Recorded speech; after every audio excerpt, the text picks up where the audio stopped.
This video is about wohin versus wo, where to versus where, a story of accusative and dative.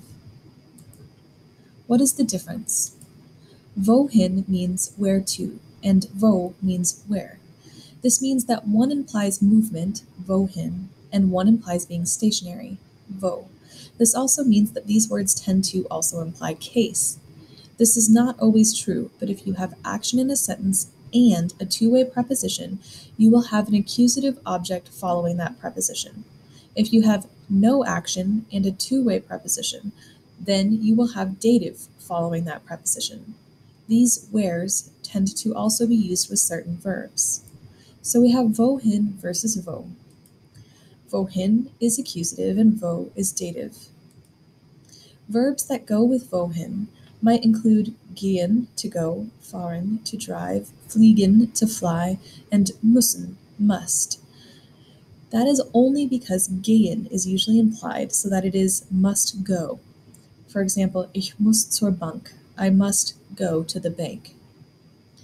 Dative verbs include sein, to be, wohnen, to live, and liegen, to lie. Of course, there are more. An example with a two-way preposition for wohin would be for the question, wohin gehst du? Where to are you going? Ich gehe ins or in das Kino. I am going to the movies. An example with a two-way preposition for dative to the question, wo bist du? Where are you? Would be ich bin im or in dem Kino. I am at the movies. Your answer for wohin will involve an action verb. Your answer for wo will include a stationary verb. Below are two-way prepositions in case you don't remember them. You can review two-way prepositions in a separate video called Prepositions Two-Way. These prepositions can be either accusative or dative.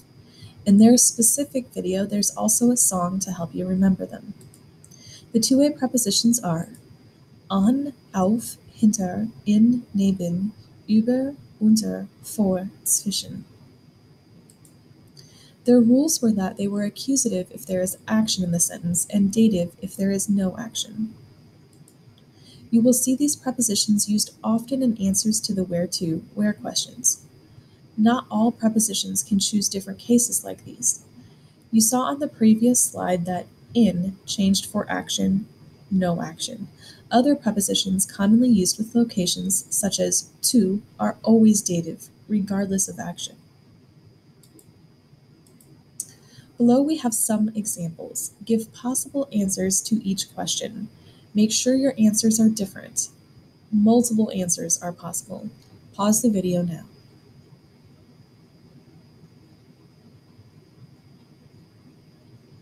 Possible answers to the question for number 1, wo bist du, where are you, are ich bin zu Hause, I am at home. Zu Hause means at home. For number 2, wohin fährst du, where to are you driving? Ich fahre an auf in die Uni, die Universität. I am driving to the university. You can see that different prepositions all mean to and can go with the university in this case. You can also see that die is accusative. The university is accusative here because there's action in the sentence and you have two-way prepositions.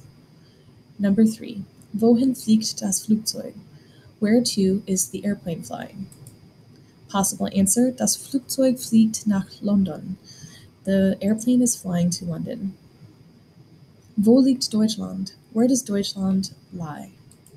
Deutschland liegt in Europa. Germany lies in Europe. Deutschland liegt neben Poland. Germany lies next to Poland. There are multiple answers for this question. Wohin musst du? Where to must you? Ich muss nach Hause. Nach Hause means to home. So the answer is I must go home. You can see that go is not anywhere in the sentence. It's implied. I must to home does not make sense without the word go. Ich muss zur Bank. I must go to the bank. You can also see that zur here is short for zu der, to the bank. It's also dative. That's because to is a dative preposition. So even though the sentence implies action, it does not mean that this is going to be accusative. Again, these are just some possible examples.